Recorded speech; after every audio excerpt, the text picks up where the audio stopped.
That's what he's saying.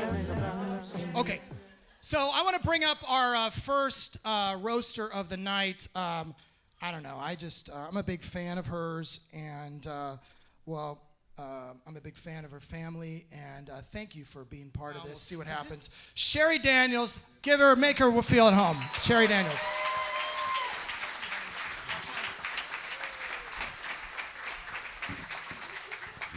Thank you, Scott. It's really going to be an interesting night. I'm glad to be here and be part of this. But I got to tell you, I was a little bit nervous about accepting this invitation. And I started thinking about it a little bit, and I thought about something that Mark Twain said. And he said, a good audience is intelligent,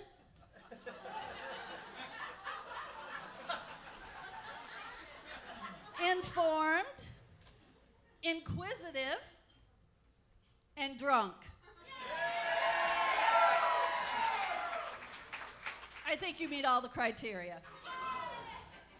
So most of you probably know me as the former First Lady of Indiana, or Mitch's wife. And I thought I was going to be late getting here tonight, but luckily, my man Mitch sped all the way here. And I made it on time. That's right, former Governor Mitch Daniels is my husband, and I used to be the First Lady of the state of Indiana. Or if you're Smiley, you just thought I was Miss Indiana. Which, I thought it was a compliment, I thought, gee, he thinks I'm pretty. But then I realized he's just dumb. He really, really thought my title was Miss Indiana. I'm sure some of you were surprised that I would be part of an event like this. And believe me, I'm a little surprised myself, but it's really my own fault. I misread the invitation. Knowing Smiley, I thought instead of a roast, this was going to be an intervention.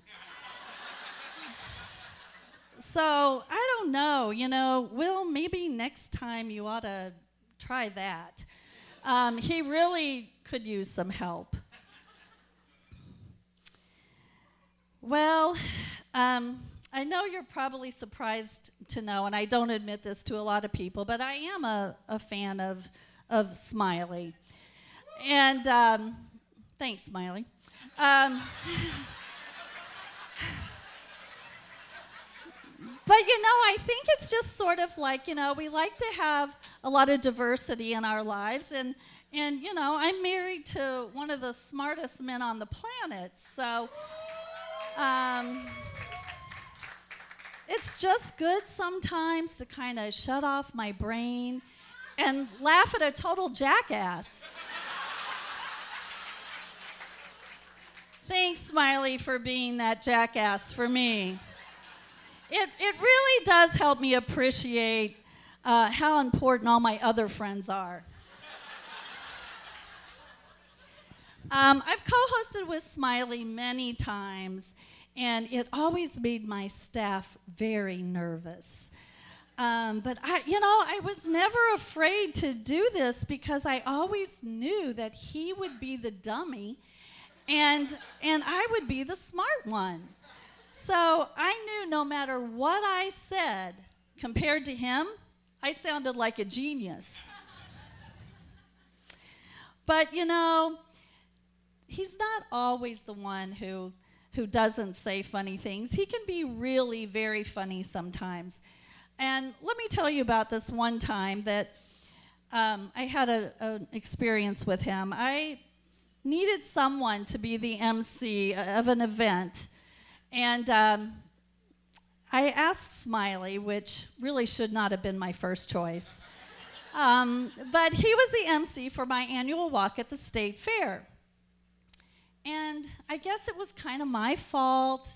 I should have explained to him that when it's called a walk, you're actually supposed to walk. But while I was leading the walk on this steamy 90-degree day, Smiley decided to find a bench in the shade and then texted me photos of him riding the Ferris wheel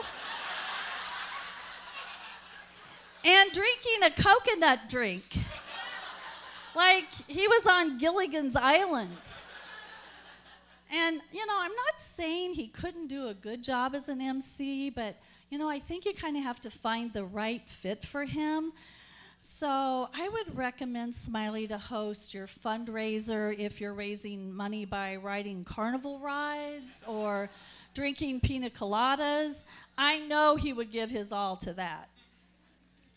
I remember the first time I ever heard about Smiley. One of his listeners showed up at my house thinking that I was the WZPL fugitive. It was this stupid contest that they were running when the show had no ratings. The station was desperate for anything to make it work. Kind of like, I don't know, throwing a roast for an obscure DJ. I guess some things never change. But that's why we love him. He never changes. He never grows up. He still behaves like a kid. He's like Peter Pan with a bad Botox job and a drinking problem.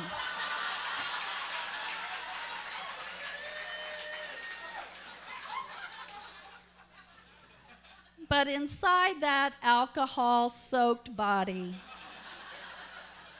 beats a heart of gold. We love you, Smiley. How good was that, huh? How good was that? Awesome.